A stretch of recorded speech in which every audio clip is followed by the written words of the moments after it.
Hey everybody, I'm Yvonne Williams with Back to Earth Creations, and in this video I am reviewing this resin that was very generously sent to me by Decor Rom. And so it is kind of a sponsored post, but I am going to be 100% honest with you guys. This is the resin that I was using, UV resin. I have also used the Lisa Pavelk, the Magic Gloss, which that one's probably my least favorite. It is quite expensive. It is very nice and thick and does a really good doming, but the price was very daunting on it. It was often very tacky to touch. It would still be tacky even after, hours out in direct sunlight or just so long in the UV lamp.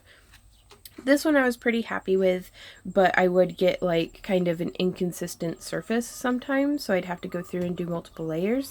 This one I'm really happy with, and I'm not saying that because they sent it to me. I'm saying that because I'm having really good, easy results. I would recommend using a respirator whenever you are working with it, just because that's a good idea. But the smell, it doesn't smell as strongly as nail polish. Now I am sitting here by an open window, but whenever I'm working with it for long periods of time, I do have an open window and a respirator on. So this is a batch that actually just finished up in my UV lamp. Now it does also cure really well just under direct sunlight. It's a very nice sunny day outside, which this is one that it didn't seem to cure as well under direct sunlight. So you can see in some of these spots with the trays that I was using, I do have a little bit of pooling away, and that is from I did not fill it as much. I was very inconsistent about the amount of drops that I put into each of these trays. But you can see very nice, shiny, glossy, glass-like finish. A reasonable amount of surface doming. I'm actually going to go through and do 2 layers. That's anytime I'm working with a UV resin, I try to do as thin of layers as possible without getting any separating, because sometimes it'll separate if you do it too thin. It'll separate from itself. So I'll go through and I'll do 1 layer, and then I'll go through on top of it and just do a bit of a drop like that. And sorry for if you guys can hear the super high-pitched crickets outside. And then I would use a wood skewer, and I'm just kind of dragging it out to the edges. I'm going to do another drop. You can always add more. That's the nice thing about this stuff, is if you're in a relatively dark room, it's infinite pot life, so you don't have to worry about, oh my gosh, I have to get it done before the resin cures. And I'm just bringing it to the edge. If you can get it to touch the edge of your tray, then that's excellent. I just feel like it gives it something to bond to. There we are. And if you don't have little trays like this, which there will be links to all the different tools and materials down below, as well as a link to where you can purchase your own resin with a 10% off coupon, which that's pretty neat.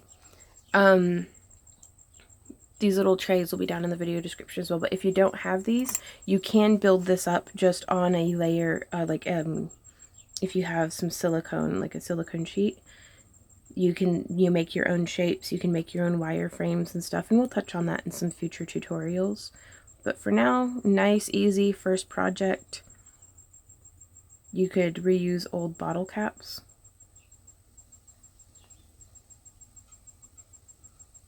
But anytime I'm using UV resin, like I said, I'll use super thin layers. You can see it's pulling away just a little bit right there. And I have a tendency to not mix in any additives, because anything, if I were to use like a mica pigment or something, or an opaque pigment, it would cure on top, but the pigments, anything that you put in there that's going to obstruct the UV light penetrating through is going to leave uncured spots, which I feel like is less than ideal. So typically I'd do a layer and then add some colors or paints or something on top of that, let that dry, and then add another layer of UV resin on top of that. So here you can see, you kind of get the idea, the way that it's just spread around. And I'm going to pop this back into the UV light. Now, I do prefer to work indoors with my UV light because I've got a pretty bad mosquito problem outside. And so, so I've popped that into the light. I've got it on a 1.5-minute timer. And while that goes, this is one that I just filled in with some really old nail polish. I actually used up the last of the bottle on it. But it's a nice, like, shimmery, blackish red. And so what I'm going to do is try to find a little work surface. Here we go. Silicone work surface, just something that I can pick up. Firmer would have been better, but I wanted something that I could lift without having to get my big fingers all up in my situation here. And so I'm just going to come in and start laying down my resin. I do try to not overfill, but there we go. Because like I said before, you can always add more.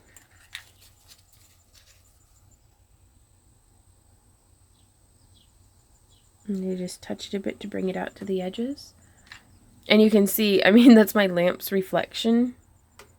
But you can see just how shiny that is. So shiny. Now we do have some bubbling, which something that you can do if you do not have a heat gun. I've got it somewhere. Here we go. You can just take a straw.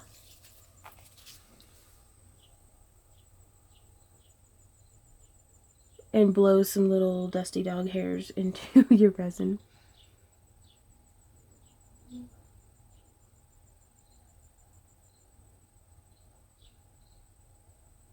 And I'm just gently blowing through our straw here.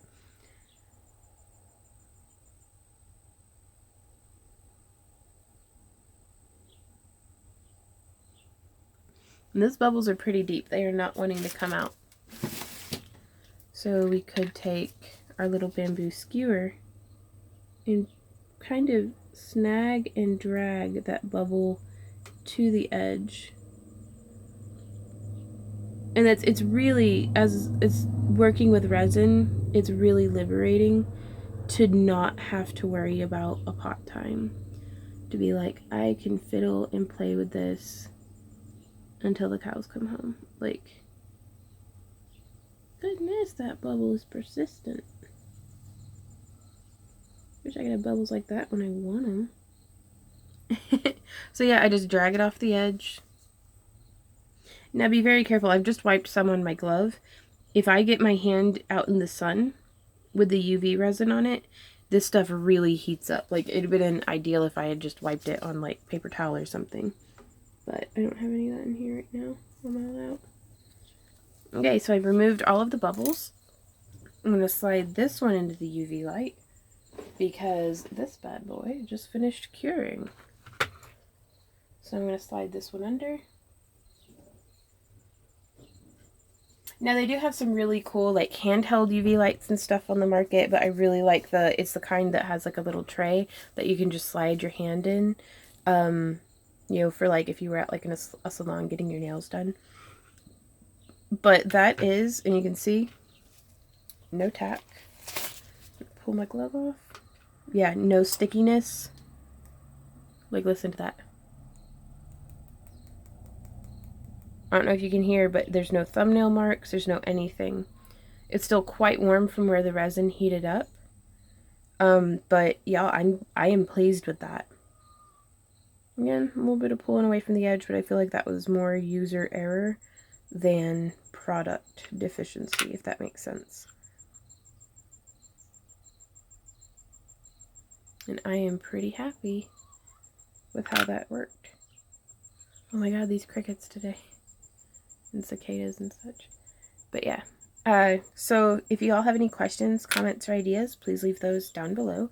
I did also want to test out and see how this worked on just regular polymer clay cabochons. This is an example of one of the Lumiere cabochons that I do in some of my other videos. And so I'm just going to set that down there. I'm going to use it. Now whenever you're doming with resin, it can be pretty difficult to not get it to like slide over the sides and stuff. And I prefer to just do doming on the surface, but that's just me. Some folks like to bring it out onto the sides as well. But I usually wire wrap or set my stuff in chainmail, so I kind of prefer the bare sides. So you can really see, if the glare isn't too bad, how that really just came all the way out to the edges. That bright light is killing me. Okay, so yeah, okay, there we go. You can see how it came all the way to the edges. I'm going to pop that into the UV light because our other one just finished. So you can see too, this is really, you can get a lot of product made in a very short amount of time. Still quite warm. Very nice. There's a little bit of something across the surface. I think that's all the dust that I blew into it because I was using an old dirty straw. Like, I think the straws got dusty just sitting there in the drawer.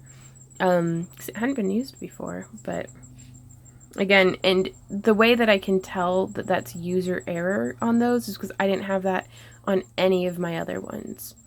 And that's why I do such large test batches, is to kind of see. I mean, I did test out on a few individual pieces first, but once I've like, okay, you know, this is how long it needs, it's not gonna like, you know, eat through the nail polish that I had used as a base.